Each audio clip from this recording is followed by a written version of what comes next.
everybody. I can see how thrilled everybody's out to be here at. Thank you. Come.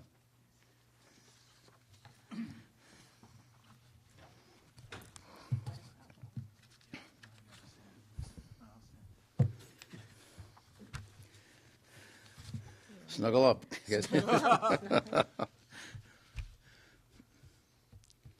All set? Good. Well, we want to offer many thanks to the Federal Mediation and Conciliation Service for assisting us in resolving all the outstanding issues in our contract negotiations. I want to thank Neil Dietz and our State Office of Collective Bargaining for their steady and patient professionalism. My Chief Educational Advisor and representative to the negotiations, Tammy Chun, provided invaluable insight and perspective at every stage. Credit, of course, goes to Kathy Matioshi and the DOE staff for achieving, I believe, a new foundation for advancing education in Hawaii, and I believe will be a model for the nation. The whole state of Hawaii will be in their debt. When I appointed a new Board of Education, our goal was to transform education for the 21st century in Hawaii. Under the negotiating leadership of Chairman Don Horner and BOE spokesman Jim Williams, that will now be possible. The Board of Education is proving itself in every way, and most especially to all the teachers and to the HSTA, its staff and its negotiating team. On behalf of Hawaii's parents and children, we thank you for your patience and for your dedication. Together we have found a common ground and accomplished what needs to be done for our children and their future. This contract establishes a solid foundation for our teachers and students. Bargaining was a challenging task, but Hawaii has a history of working together so that these challenges can be resolved. As a result, the negotiating teams kept at it, and we have a contract that is right and fair and just. This contract itself has involved a long process. All of us want to bring it to a successful conclusion. We've come to an agreement. The HSTA Board of Directors has approved it. The membership of the HSTA will now review it and vote on it. It's now in their hands. When the membership is voted and made their will known, we'll be happy to address all of the details and implications of the contract more fully.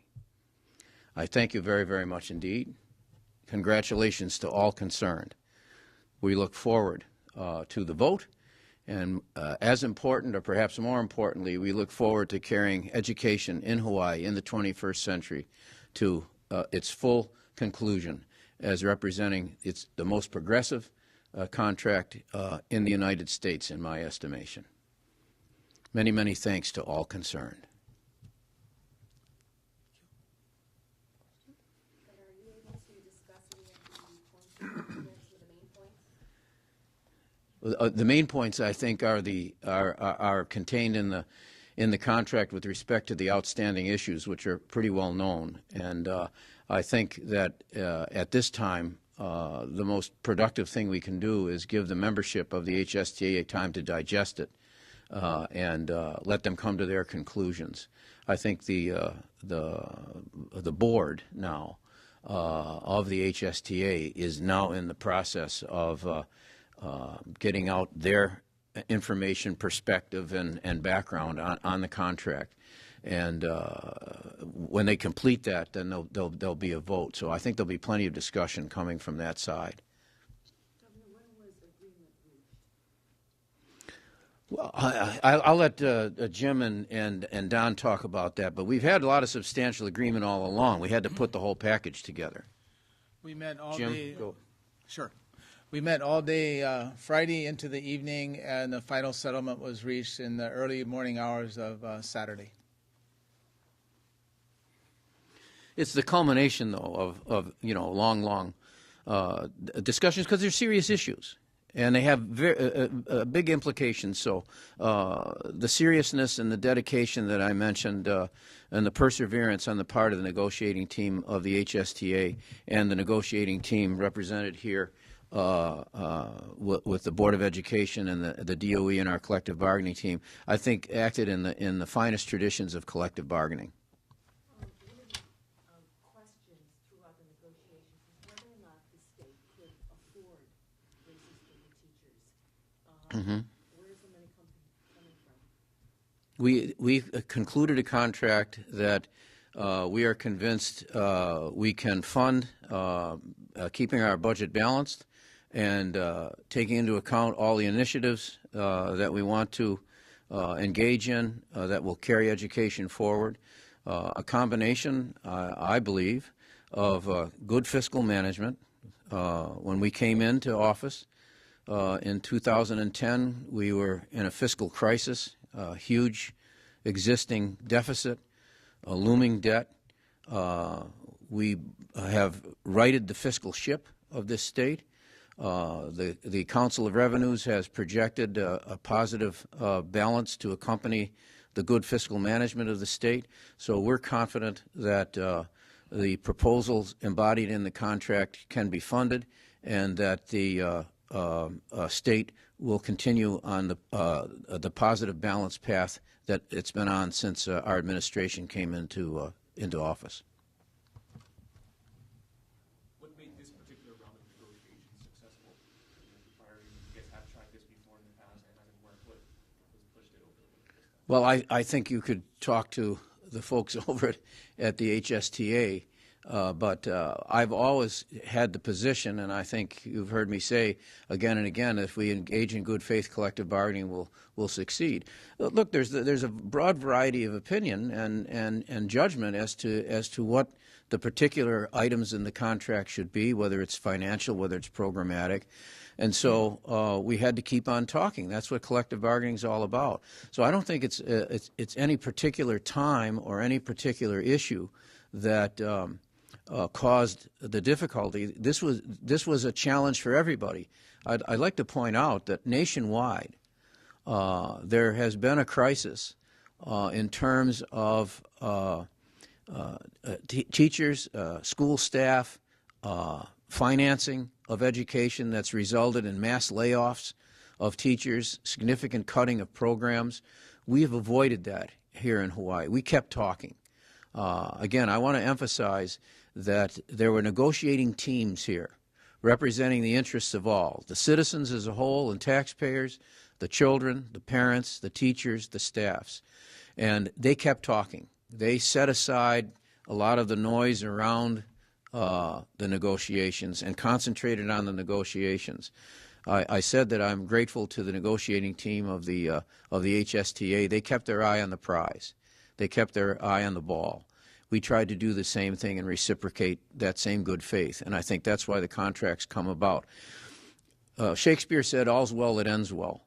It may have taken a while to get to this contract, but when it's fully understood by everybody, I think they're going to see it as one of the most progressive in the nation, and they'll see that we fully respected everybody's position and came to a conclusion that will benefit the children, benefit the teachers, benefit the parents, and everyone in Hawaii.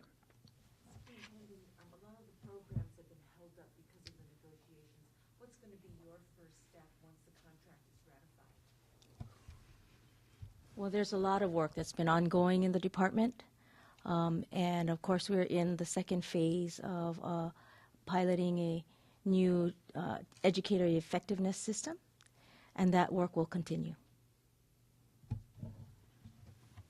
We're very confident that the strategic approach that our new board has taken in terms of policies and programs will not only continue forward, but will have the active participation and support of the teachers and staff.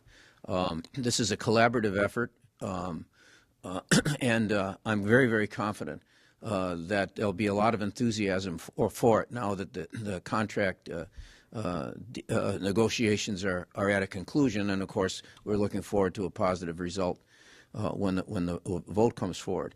The reason it's particularly good news, I think, over and above the inherent value of a contract settlement, is that this now enables the legislature to be able to take its programmatic and budgetary necessities into account. And as we move to the end of the session, they'll have a solid basis to move forward on making decisions about spending and programs. And I think they're going to be, I think they'll arrive at the same conclusion that I did, that this is an excellent contract. It's a sensible contract financially, and that it takes place in a context in which we have sound financial management, good prospects for initiatives that will move the state forward, not only in education but in other areas as well. So I think this will give a lot of aid and comfort to the legislature as it comes to its financial decisions over the next few weeks. Do you know if HSTA is dropping the complaints to the labor board about the program? Well, of course, my position was I was implementing a contract. I don't care to comment on adjectives associated with anything, especially when you're trying to bargain in good faith, as we did and will. But the terms of the contract, I believe, address all issues. But I'll leave that to Mr. Williams and Mr. Horner to comment on. Well, I think we'll just stick with what the governor said earlier. We'll let HSTA release the details. It's important that they communicate with their members, and I think all the specific provisions will come out, including that one. All right. Thank you. Yes, I simply don't want to characterize the contract at this stage, precisely because we want to be bargaining in good faith. So I believe that we met all the requests and all the criteria that were put on the table by the teams from both sides. And as a result, they were able, let me put it this way, everybody stayed mission focused. Now, whatever the details are in that, we took the position, and the HSTA bargaining team took the position, it's less about what either one of us want than what will bring us to a successful conclusion. And as a result, that's called good faith bargaining. And as a result, I think the teams, no matter what the particulars, programs, funding, approaches, procedures, the contract reflects the judgment of both negotiating teams that everybody's interests were being met. So I'm very, very pleased that it worked that way, and that was the attitude that was extended by all sides at all times. Everybody was patient, everybody was dedicated, everybody was focused, and as a result we have what I hope everyone will conclude is an excellent contract. Thank you. Thank you.